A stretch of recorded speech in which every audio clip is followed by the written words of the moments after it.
was a lot on the line for one of these members right here. Arman Tsarukyan takes a big risk against Joaquim Silva. That's how we say it right here. The veteran Joaquim Silva. And listen, he survived a scare. He got rocked, right? But you have to respect that he got rocked because he put it out there. He didn't say, I'm going to take a conservative performance. That's kind of what you were predicting, right, AJ? Conservative. I'm just going to do what I need to do to win. I had already mentioned that doesn't get you anything. You have to finish this dude. That's not negotiable. And after he got rocked, AJ, we saw pissed off Arman Tsarukyan, which goes to show that when he wants to put it on you, for a lot of these guys, there's just nothing you can do, man. This dude, Joaquim Silva, had a perfectly executed whizzer on Arman Tsarukyan, who just out-techniqued his way to being able to nullify the whizzer, get him on his back, and just dominate. And that ground and pound at the end, round 3, he's like, I got to get this dude out of here. So Arman Tsarukyan, man, he's not going to be the number 1 contender after this win. I don't know why he would particularly think that. He's number 8 in the rankings. What did this win do for him?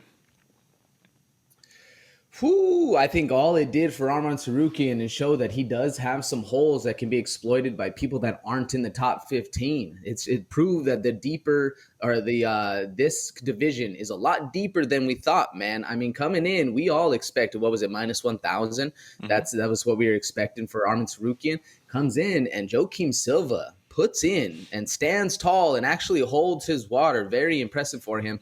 Now, at least going forward, does this clamber him to the top 5? Not necessarily. I don't think so, Derek. Yeah, you got the finish. Don't get me wrong. But it was a lot harder of a fight than a lot of people were expecting.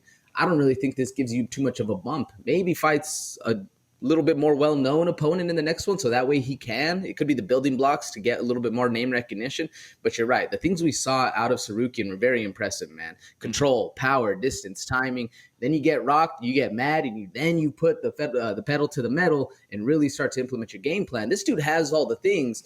It's just he's not fighting the people that are going to be elevating his own career. Do you agree with that? Or do you think this dude actually got the shot on this one, and with the finish, he deserves what he's clamoring for? No, I agree with you, but I don't think it's his fault. He's calling for the names. Dudes just don't want to fight him. He already said Grant Dawson turned down a fight against him.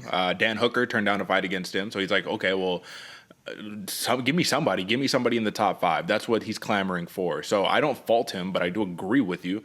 Now, I will say this. I think people are going to think way too much about that one moment in the fight that largely is overwhelming him just dominating Joaquim Silva. It's Joaquim Silva. There was not one point aside from him getting rocked, him rocking Tsarukyan with that hook, that you're like, oh, this dude's about to take it. There was not a single point.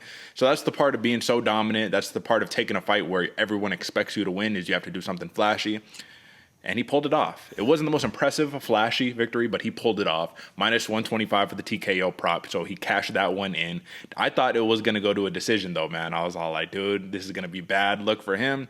Either way, he's calling out right now Michael Chandler. So I wanted to get your thoughts on that one. The reason why, folks, context, is that Conor McGregor, Michael Chandler, tough. They're supposed to go and fight after. McGregor needs to be in the USADA testing pool. His deadline was like yesterday or something like that. Allegations at the NBA finals, all this craziness. It looks like that fight's falling through. So if Arman Tsarukyan can get a Michael Chandler, a name like that, right, that automatically has to propel you into title picture. Because if Conor McGregor, if he would have fought Chandler and would have won, you'd imagine they say, all right, McGregor, title shot immediate, right?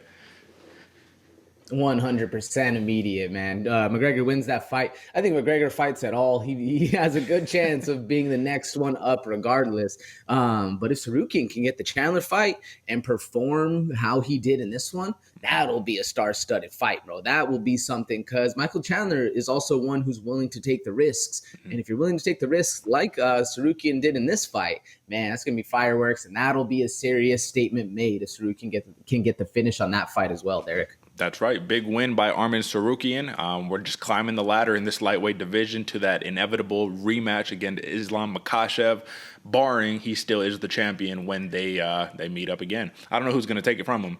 Maybe Chucky Olives, you know what I mean? We'll see what Oliveira can do. But